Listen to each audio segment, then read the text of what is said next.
स्वतःमध्ये एक नवीन एनर्जी आणा.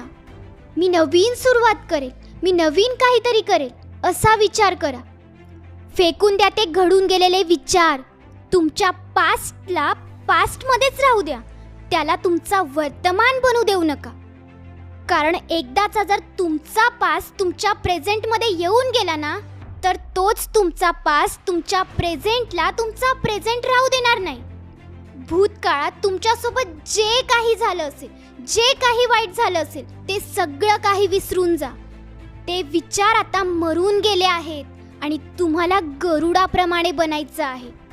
तुम्हाला मेलेल्या गोष्टींकडे, घडून गेलेल्या गोष्टींकडे अजिबात लक्ष द्यायचं नाहीये. 4th पॉइंट, जेव्हा ही वादळ येतं, वातावरणात बदल घडायला लागतात, त्यावेळी इतर पक्षी कुठेतरी लपून बसतात, सुरक्षित जागी जाऊन बसतात. पण गरुड